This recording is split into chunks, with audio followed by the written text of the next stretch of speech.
Hey, how are you? So a question I get a lot is, how did I go from being stuck at home and really fearful and not being able to move and not being able to leave the house to having, well, now it's been 15 years of an 8-figure business and we're in 90 countries or more? That's a really big journey. And people say to me all the time, must be something about you must be different, what is it you know that we don't know?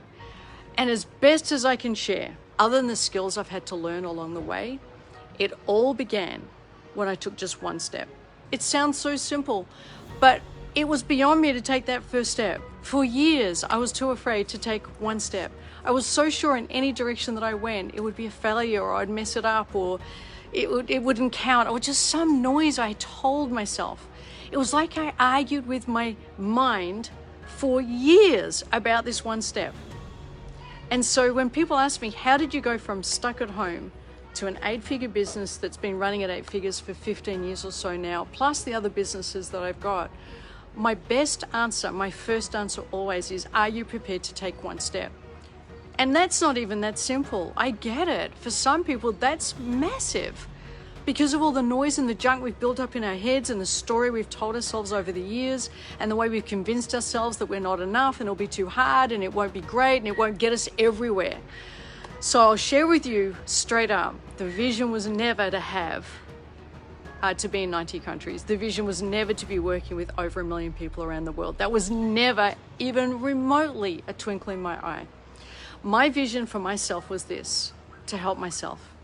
If I take this step, will this help me grow to become closer to my truest self? If I take this step, will this somehow help me fulfill a part of me that I'm feeling I'm lacking? If I take this one step, will it prove to myself I'm a little braver than perhaps I've been telling myself? If I take this one little step, can my mind just shut up long enough to let me do it?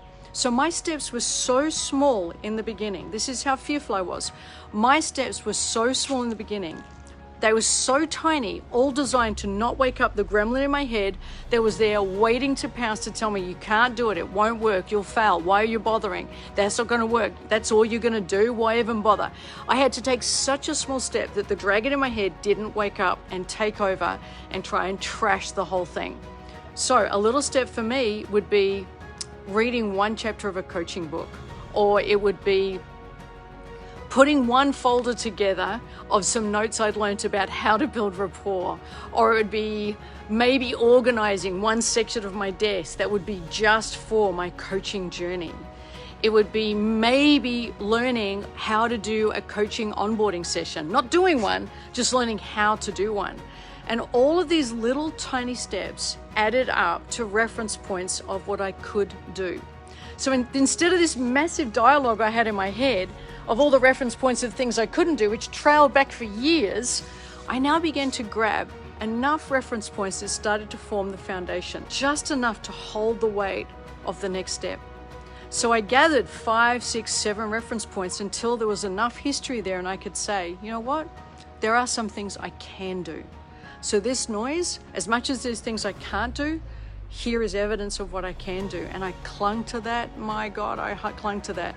And one of the videos I'm about to do for you, I'm going to be sharing how I started trusting what it took to take some bigger steps. But for now, that's how it began for me. So when people ask me, how did you go from 0 and at home and stuck at home to an 8-figure business you've had for way over 10 years, I think it's 15 years now, that's my first best answer.